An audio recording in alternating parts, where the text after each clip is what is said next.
কাজ করছি, খাইছি, বস এই তো আর কি। কাজ করছেন, খাইছেন, আর কিছু এর বাইরে কিছু করেন নাই? বাইরে করছি, জায়গা করছি, ছেলে মেয়ে আনছি, এই আর কি কাজে কিন্তু করছি আমি। ছেলে মেয়ে মানুষ করছি আনিয়ারে, ছেলে মেয়ে মানুষ করছেন। এই তো ওকে। ফ্যামিলিকে মানে ইস্টাবলিশ করছি। নূর হোসেন ভাইয়ের সাথে আছি বৃষ্টি স্নাত বিকেলে লিটল বাংলাদেশে। নূর হোসেন ভাই সন্দ্বীপের মানুষ, OP1 পেয়ে আমেরিকায় এসেছেন। খুব ইন্টারেস্টিং তার OP1 পাওয়ার গল্প, ভিসা পাওয়ার গল্প। তো সেটি জানাবো আপনাদের। আপনি এলেন তো 1991 সালে, প্রথম ওপি। ওপি তো একবারই হয়েছে, একবার হয়েছে, একবার হয়েছে। তো ওপি করলেন কিভাবে? পেপারে দেখছিলাম, আমি গ্রোসারি করতেছি, বাজমাল দোকান করতাম, তখন ওইখানে দেখি যে সবাই সেখান থেকে অ্যাপ্লিকেশন করতেছে। তখন আমি বললাম যে যাও অ্যাপ্লিকেশন একটা করে দিই। 1 বছর পর বা 1.5 বছর পর তখন আপনার হঠাৎ একদিন সিডি গেছে, আমি জানি না, সিডি গেছে ফিউনের কাছে। তখন ফিউনে আরেকজন লোক, আমার নাম আরেকজন লোকে নিয়ে যায়, সিডিটা নিতে চাইছে। তখন তাকে দেয় নাই, সেও আরেক নূর হোসেন নিতে চাইছে।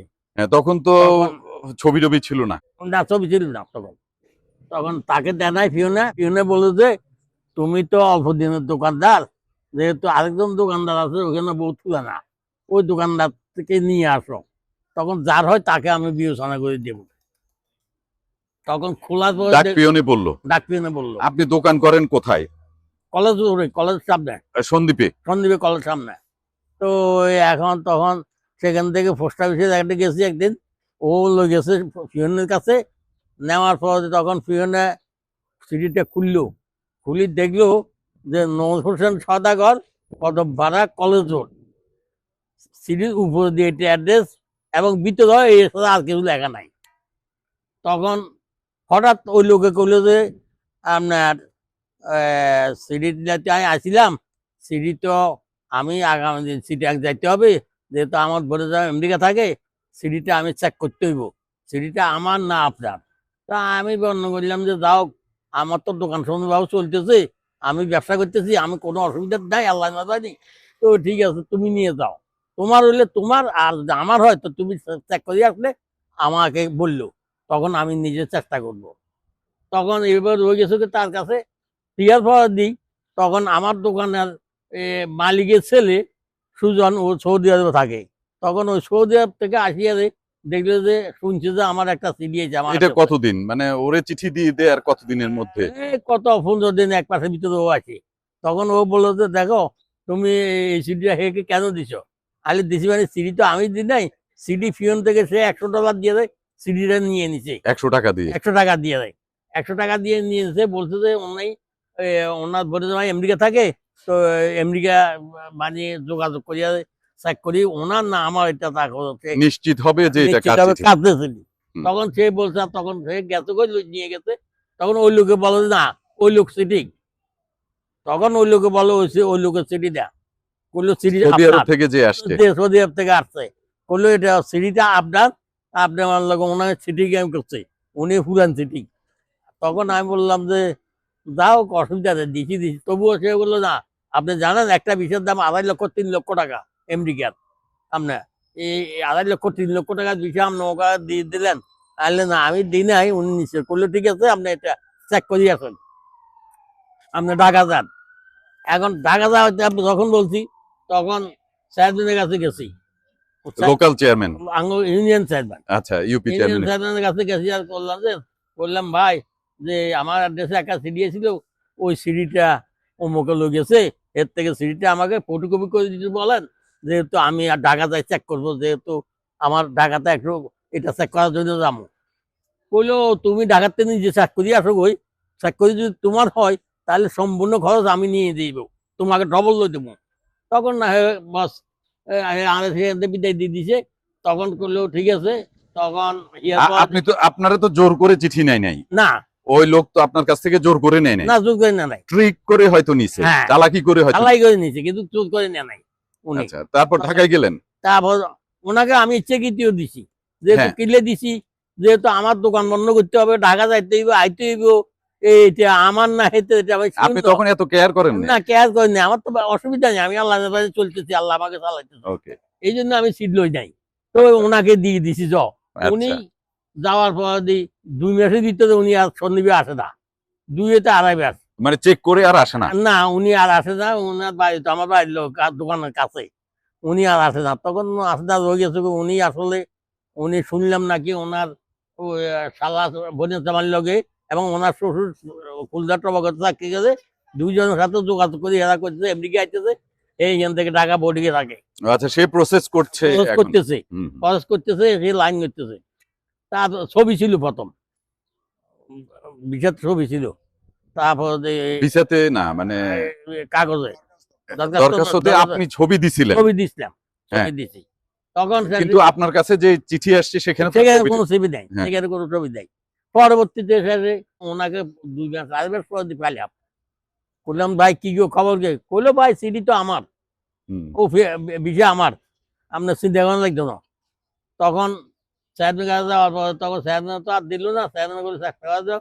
তখন ওই আরেকটা লোক আমেরিকা আছে, তখন তার থেকে তার বাড়িতে যাই আরামিয়া করলাম যে ভাই আমার কাছে তো আমেরিকার কোথাও অ্যাড্রেস নাই, আমাকে আমেরিকার অ্যাড্রেসটা দিবেন কি দেয়? কইলো কি জন্য? বললাম যে এই ব্যাপারে আমার অ্যাড্রেসে একটা সিডি ছিল, এখন উনি দেন না সিডি, বাদে ওনাকে ফটোকপি চাইছি, কোনোভাবে হতে পারে না। বললো ঠিক আছে আগামী দিন আমি যাবো আপনার দোকানে। হুম। তখন সে আসার পর যখন উনি উদ্ধার যায় তখন এটার জন্য কমপ্লেন করা হয়েছে এমবিসিতে। ও আচ্ছা, এর মধ্যে আবার কমপ্লেনও করে দিয়েছেন? ইয়ার আগে করে দেয়, এই এখন করলে আমার এই কমপ্লেন এমবাসিতে গিয়ে না? এমবিসিতে কমপ্লেন করছি, গিয়ে গিয়ে গিয়ে না সিডি দিয়ে, চিঠি দিয়ে? ওকে। সিডি দিয়ে কমপ্লেন করলাম। একটা রিপোর্টার কাছে, একটা কক্সবাজারের কাছে, দুজনের কাছে। এক সপ্তাহ আগে একটা, এক সপ্তাহ পরে একটা, 2টা করে 4টা চিঠি দিচ্ছি। বললাম যে এই বিষয়টা তো নিতেছে আমার অ্যাড্রেসে আসছিল, এখন বিষয়টা যদি আমার হয় আমাকে দেন, আর যদি ওনার হয় আমার নামে একজন নিয়ে চেষ্টা করতেছে, ওনার হলে ওনাকে দিয়ে দেন। এইভাবে হয়ে গেছি। আরো 4 মাস পরে হঠাৎ একদিন দেখলাম যে এমএসি থেকে রিপোর্টার, আমি লিখছি রিপোর্টার গেছে এবং কত গেছে, তখন রিপোর্টার একজন গেছে, গেছে যে আমার ধারণা সন্দীপে একজন লোক গেছে? লোক গেছে এমএসি থেকে, সন্দীপে যখন একজন লোক গেছে আমার দোকান চাপ দেয়, তখন জিজ্ঞাসা করে এখানে নরসদার কে? বললাম যে আমি। বললো তোর নাম নরেন্দ্র? তখন তুই আমাকে তুই করি বললো, এটা ছোট মানুষ বাড়ি, তো আমাকে বললো তোর নাম নরেন্দ্র? হ্যাঁ, তখন আপনার বয়স কত? বয়স 40। আচ্ছা। তখন বললো যে তুমি তোর নাম নরেন্দ্র? হ্যাঁ। বললো তোমাদের স্যারদের বাসায় কোথায়? বাংলায় বলতেছে? বাংলায়, বাংলায়। আচ্ছা, ও বাঙালি? ও বাঙালি। ওকে। তারপর তোমার স্যারদের বাসায় কোথায়? করলাম যে এই তো দোকানে ফিসি দিই এন দিই।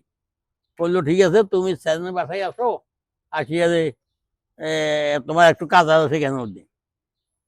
তারপর দিশা এই কথা বলার পর তখন আমি কতটুকু গেছি দোকানে, না আমি দোকানে তালামারি করতে গেছি, আর হঠাৎ খেয়াল হলো কি রে, এই যে এখানে যে টাকা সিডি যাচ্ছি বোধ হয় এমবিসি লোক হইবো, আমাদের সিডি উত্তর হইব সম্ভবত। ও আচ্ছা, আগে এমবাসির লোক আপনার পরিচয় দেয় নাই? না, এ মোটেই বলে নাই। তারপর দেখা যে পরবর্তী স্টেজে তখন সে করলো, সে তো না করে যাবে লাই পদ্ধতি ঘুরিয়েছি, আসি দোকানে আসি, তখন টোয়াইতেছি কাগজগুলা, ওই যে কাগজ আমি দরখাস্ত চাচ্ছি, সিডি চাচ্ছি যে, তখন দরখাস্ত আছে যে এই ভিসা আমার, অন্য দিলে অন্য দেন, না দিলে আমাদের দেন, এটা আমি লিখিয়ে দিছি। এখন তখন এ ঘুরিয়ে আসলাম দোকানে, আবার আই টোয়াইতেছি, আপনার বস্তা তো উগা 2 মিনিট করি, মসুর ডালের বস্তা, খেসার ডালের বস্তা উগা 2 মিনিট করি, চালি বস্তা, এগুলো সবগুলো উল্টাই পাল্টাই শেষ পর্যন্ত হাইলাম তেজাটা বস্তা দিয়ে, তেজাটা বস্তা উগা অত মানে খুব অটোটা, তখন তেজাটা বস্তা তো পাইছি, ওই চিঠি পাইছেন? সিডি পাইছি, পাওয়ার পর গেলাম সাহেবদের বাড়িতে, বাসায় সাহেবদের কাছায় সামনে মধ্যে আসলাম, সাহেবদের বাসার সামনে আসলাম, সামনে বাড়ি নেই। আসার পর তখনই এনে বললো, আর তখন আমাকে বললো যে তোমার নাম কি? নরেন্দ্র? তাহলে হ্যাঁ আমার নাম নরেন্দ্র। বললো তুমি মেসেজতে অ্যাপ্লিকেশন করছো? তাহলে হ্যাঁ করছি। তখন বললাম এই যে অ্যাপ্লিকেশন করছি এগুলা, বললো ওগুলো তো আমার ব্যাটের মধ্যে বোঝা হয়ে গেছে, আর লাগবে না, ওই রিপোর্টারে বললো। তখন সাহেব বললো যে হ্যাঁ এ আগে চেষ্টা করি, আমার কাছে গেছিল, যেহেতু আমার কাছে যাওয়ার পর দিয়ে আমি বলছি তুমি অফিস থেকে ঢাকা থেকে চেষ্টা করি আসো, পরে ব্যবস্থা হইব তোমার। তো কইলো ও আচ্ছা আপনাকে এলাকার লোক নাকি? কইলো হ্যাঁ আমার এলাকার লোক। আমার কাছে যাওয়ার পর যে আমি তো দিই নাই, আমি কইছি যে তুমি ডাকাতে চেষ্টা করো, তো তখন তো ঢাকা থেকে এখন অ্যাপ্লিকেশন করতে হবে, তখন ভিসা মানে অ্যাপ্লিকেশনের লোক আসিয়া তখন আমার বাড়িতে গেছে। প্রথম আমার সেখানে যখন সাইন দিছি দেখলে তো আমার সাইন না, তখন আমি দেখলাম যে সাইন ওটার লোক আমার লোক মনে না, তখন বললো যে তুমি দরখাস্ত করতে সময় সাইন দিছো না? আরে না আমি তো দিই নাই। বললো কে দিছে? আমি বললাম যে আমার স্কুলের হেডমাস্টার ছিল, তখন ওই আমি দোকানে ঝামেলা ছিল, তো তখন ওনারা খুঁজে আপনি সাইন দিয়ে দাম সাইজ দিয়ে পোস্টা বিষয়ে, তখন সে পোস্টায় সাইজ দিয়েছে। আমি করলো ঠিক আছে, তুমি সন্ধ্যা আবার ওই লোককে নিয়ে আসো। তখন সন্ধ্যা হেরে আনিয়ে তখন মানে এটা ওই হেরে সাইন লিখে, তখন যদি ওই সাইনের সাইন মিলিয়েছে, তখন মানে হে আমাকে বলে যে তুমি 13 তখন ছিল 13 তারিখ, বলে 26 তারিখে তুমি এমবিসিতে আসো, এমবিসিতে আসিয়ে তোমার তারপরে তোমার ভিসা দিয়ে যাই। এই ও এরপরে আপনারা বিছে দিয়ে দিছে? আমি যাওয়ার পরে ভিসা দিছে, ভিসা বানিয়ে আপনার যাওয়ার পরে যখন ভিতরে ঢুকুন দিছি তখন ঢুকতে দেয় না, ও মেনে গেট বললো তুমি কে? আলে আমি তো এই ব্যাপার এমএসি লোক একজন গেছিল, আমি তো ওনার চিনি টিনি না। বললাম যে আমার একজন লোক গেছিল, আমাকে বলছে যে তুমি এমএসিতে আসো। বললো কেন তুমি চিনো না ওকে? আলে না তো। বললো কেন? ওনার নাম আনোয়ার, তুমি চিনো না? আলে না আমি চিনি না ওনার নাম। উনি বাংলাদেশ সন্দীপ জায়গার নামও বলে নাই আপনার? নাম বলছে, আপনি হয়তো তখন তখন খেয়াল ছিল ছিল না। আচ্ছা, আচ্ছা, তো ভিসা পাই গেলেন, আর যেই লোকটা আপনার ইয়ে নিয়ে গেছে ওনার বাড়িতে গেছে, ওনার সাথেও কথা বলছে? ওনার সাথে বাড়িতে ওনার সাথে কথা বলছে যে চেক করে দেখছে, বলছে যে এটা তোমার না, এই বিষয়টা তোমার না, এই বিষয়টা যে নতুন সাদা পুরান সাদাগার, তুমি নতুন সাদা তোমার না, এই ছবির লোকে মিল নাই, এবং এটা আরো প্রমাণ করছে মান নামে ব্যস্ত হয়েছে। আচ্ছা, তা ও আর প্রতিবাদ করে নাই কিছু? করে হারে দেয়, উনি জিজ্ঞাসা করছে ওনার ওনার আপনার আবার কাগজপত্রে মান নামে ব্যস্ত। হ্যাঁ, বুঝছি। বলছে যে তোমার মার নাম কি? হের মার নাম আমার মার নাম ব্যস্ত মাসের। তারপরে যে বয়সে ওনার বয়সে আমার বয়স ব্যস্ত, আমার বয়স ছিল 40, ওনার বয়স ছিল 26। তারপর দি ওনার যখন ফেল হয়েছে তখন উনি জিজ্ঞাসা করলো যে স্যার আমার লা এখন কি করতে পারেন? বলে আপনার যদি দুঃখ ভোগ করা তারা আমার আর কিছু করার নাই। উনি মানে এটা আমি শুনছি।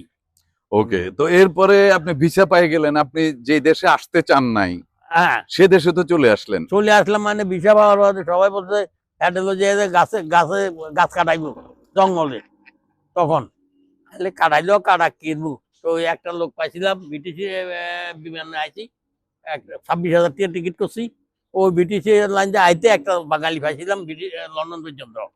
তো উনি বললো আজ তোমার এই ছেলে মেয়ে সবগুলা এগুলা তো থুয়ে তুমি এগুলা পাইনবে না, ওই করে বলছে এতে কথা, এই আর কি। চলে আসছেন, আইসা কি করলেন, কোথায় নামলেন? আইসা এখানে আমার একটা সম্বন্ধী ছিল, নামলেন কোথায়, কোন এয়ারপোর্টে নামলেন? নামে কেনেডি এয়ারপোর্টে, আচ্ছা, জেএফকে তে নামছেন? জেএফকে।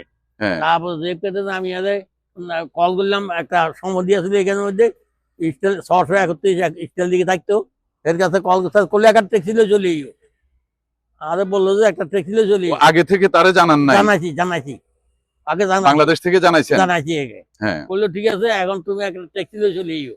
তো এখন ট্যাক্সিলে থেকে ট্যাক্সি দেখি না, এই দেশে তো আঙ্গ দেশের ট্যাক্সি, এই দেশের ট্যাক্সি আঙ্গ দেশে তো 3 হুইলার, 3 চাকার ট্যাক্সি এখন পাই না। তখন শেষে হট করে দুটা ছেলে মানুষ আমার গান মিকাত গেল, বললো ভাই আপনি কি নতুন আসছেন? আলে হ্যাঁ এই ফ্লাইটে আসছি। বললো আপনি এই ফ্লাইটে আসছেন? বললো ঠিক আছে। বললো এই ব্যাপার যে আমাকে বললো ট্যাক্সি দিয়ে যাওয়ার জন্য, এখন আমি ট্যাক্সি তো পাইতেছি না। বললো আমি আসেন। তো হে দাঁড়ালো যে ট্যাক্সি একটা হাত তুললো, দাঁড়াইছে, দাঁড়াইবার দিবে, তখন ট্যাক্সি বাসার সামনে আনছে, নামি বাসার গেছে, হ্যাঁ, আমেরিকায় চলে আসলেন। আমাদের চলে আসছে।